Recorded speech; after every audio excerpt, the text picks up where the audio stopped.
100 TV programme हर रोज होता है पाकिस्तान में, तो कोई भी सियासी जमात या कोई एक सियासी लीडर उस बोझ को बर्दाश्त नहीं कर सकता। जैसे आप मौजूदा हुकूमत को ले लें, क्योंकि ये जो आज हालात हैं ये गैर मामूली हैं। आज उसका एक बड़ी भारी कीमत PMLN को पोलिंग स्टेशन पर अदा करनी पड़ेगी। इलेक्शन हो रहे हैं।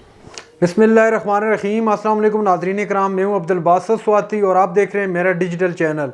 नाज़रीन इकराम, शाहिद खाकान अब्बासी खूब गरजे बरसे अपनी ही पार्टी पर।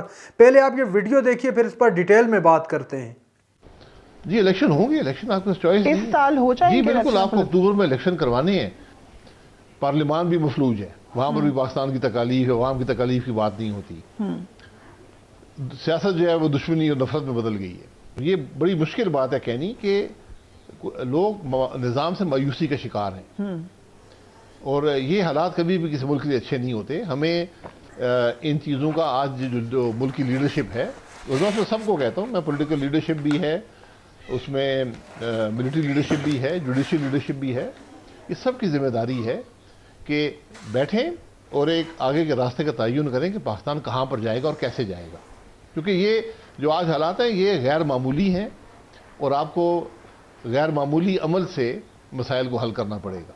मामूल के मामला से ये चीज़ें हल होने वाली नहीं है। लेकिन इस वक्त तो जहाँ पर हम चले गए हैं, जहाँ टेम्परेचर्स हैं, इस वक्त तो कोई बातचीत कहीं दूर दूर तक नजर नहीं आ रही। यही काम होता है ना लीडरशिप का, इसीलिए मैं लीडरशिप की बात कर रहा हूँ। और है। ये ज्यादा लोग नहीं है, आज जिम्मेदारी ज्यादा से ज्यादा आप 10-12 लोगों का कह दें, बट मैं 5 बड़े लोगों की बात करूंगा। इसमें 3 पॉलिटिकल लीडर्स हैं, नवाज शरीफ साहब हैं, जरदारी साहब हैं, आर्मी चीफ हैं, चीफ जस्टिस हैं।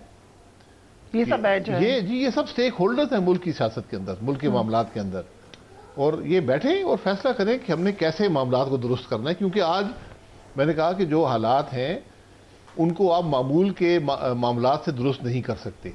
आपको गैर मामूली अमल, एक बड़ा रेडिकल रिफॉर्म आपको चाहिए होगा मुल्क के निज़ाम में भी, और जिस तरह हम मुल्क के मामलात को चलाते हैं उसके अंदर।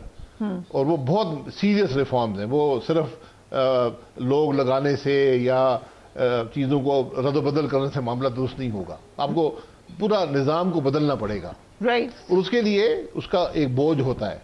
तो कोई भी सियासी जमात या कोई एक सियासी लीडर उस बोझ को बर्दाश्त नहीं कर सकता। जैसे आप मौजूदा हुकूमत को ले लें, आज उसका एक बड़ी भारी कीमत PMLN को पोलिंग स्टेशन पर अदा करनी पड़ेगी। लेकिन जी बिल्कुल पड़ेगी, अभी भी जी बिल्कुल पड़ेगी, क्योंकि मुश्किल फैसले आपने किए हैं। अवाम तो एक शॉर्ट मेमोरी रखते हैं। But you're saying कि PMLN को, पीपल्स पार्टी को, आपको भी लगता है कि वो डिटैच रही है इस मामले में? फाइनेंस मिनिस्ट्री आपके पास थी, तो इसलिए डायरेक्ट जो हिट है वो PMLN को पड़ने वाली नहीं, बिल्कुल देखिए, जिसका प्राइम मिनिस्टर होता है हुकूमत आइडेंटिफाई उसी जमात से होती है। इलेक्शन हो रहे हैं। जी इलेक्शन होंगे, इलेक्शन आपके पास चॉइस इस साल हो जाएंगे। जी बिल्कुल, आपको अक्टूबर में इलेक्शन करवाने हैं। अगर हुकूमत पहले डिसॉल्व कर दी जाती है, यदि एक दिन भी पहले डिसॉल्व हो जाए तो फिर आप 1 महीना और कर सकते हैं, 3 months आप नवंबर तक लेकर जा सकते हैं। लेकिन उस वक्त तक, उससे पहले आपको इलेक्शन करवाने पड़ेंगे। ये कॉन्स्टिट्यूशनल चॉइसेस जो हैं ये आपके पास नहीं होती, ये इसमें इंटरफियर नहीं करना चाहिए। तो अब जब हम इलेक्शन में जाएंगे, ऑब्वियसली तब तक कुछ और नक्शा भी हो सकता है, लेकिन as it is right now, आपने कहा कि PMLN को बैलेट बॉक्स पे मसला होगा, PTI हम दिख रहे हैं वैसी टूट फूट का शिकार हो गई है, तो फिर क्या निकलेगा? दोबारा आपको पंजाब में कोई लग रही है लीडिंग पार्टी आते हुए? देखिए, जो भी फैसला होता है, लीडिंग पार्टी की बात नहीं है, कोलिशन गवर्नमेंट्स भी मुल्क पे चली हैं, कामयाबी से चली हैं। तो आप कल जो भी अवाम फैसला करते हैं, जी मैं आज कह रहा हूँ कि आज बैठने का वक्त है। ये लीडरशिप आज चैलेंज लीडरशिप के लिए है। ये तीनों जो इदारे हैं, सियासत, फौज और अदलिया, क्योंकि सब असरअंदाज होते हैं मुल्क के मामलात पर।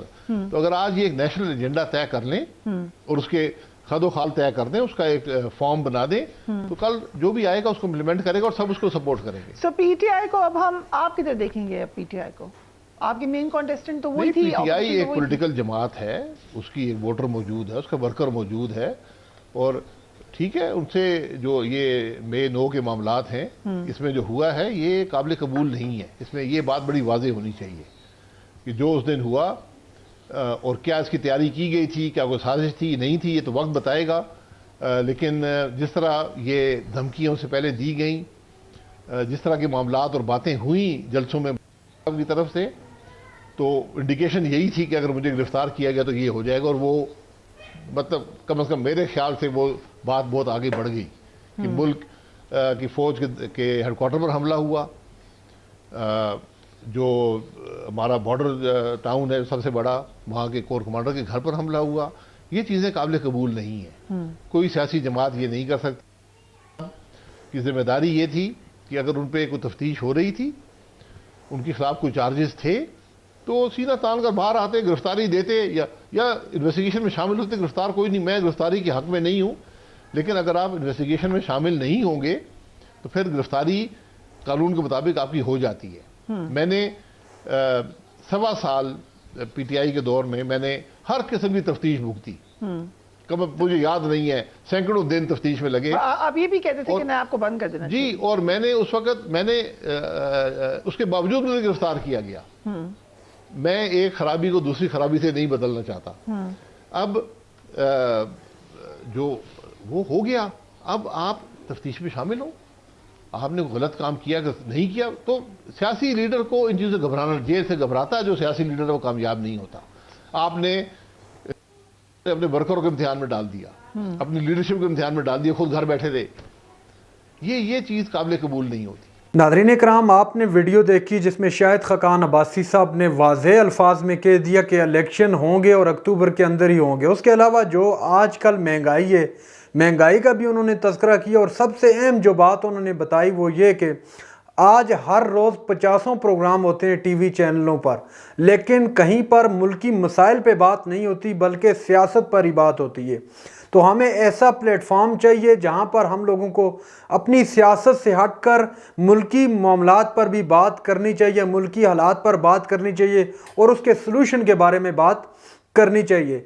अलावाजी नाज़रीन इकराम, जो इलेक्शन आने वाला अक्टूबर के अंदर इलेक्शन है, उस मुतालिक उन्होंने वाज़ेह कहा कि आजकल जो महंगाई है, ये महंगाई हमें काफ़ी नुकसानदेह साबित होगी। मुस्लिम लीग नून के लिए काफ़ी भारी कीमत चुकानी पड़ेगी। और टीवी चैनलों वाली बात आई, इमरान खान का नाम नहीं लिया जा रहा था चूँकि उस पर पाबंदी है, बैन है, उस वजह से उस पर बीप लगाई जा रही है। आपने सुना होगा, देखा होगा। और कितनी पाबंदी लगाएंगे? अगर पाबंदी लगाएंगे तो आजकल सोशल मीडिया करोड़ों लोग हैं, शेयर करेंगे इस चीज़ को। अगर आप बंद कर देंगे तो बंद कर दें, करोड़ों लोग सोशल मीडिया पर शेयर करेंगे। इस तरह तो नहीं होता कि अगर आप किसी को बंद कर देंगे और उसकी आवाज़ वाकई में बंद हो जाएगी। हरगिज़ नहीं, बल्कि सोशल मीडिया के लोग उसको लाजमी जो है आगे फैलाएंगे और शेयर करेंगे। और नाज़रीन इकराम, इसके अलावा भी जो सियासत है आजकल की, जो हमारी इकॉनमी की कंडीशन है, और उसके अलावा जो मुल्की इकॉनमी है या मुल्की पॉलिटिकल सिचुएशन है इस वक्त, वो सिनेरियो भी आपके सामने है। नाज़रीन इकराम, ये थी आज की हमारी वीडियो। चैनल पर जो नए चैनल को सब्सक्राइब कर लें। अगली वीडियो तक के लिए अल्लाह हाफ़िज़।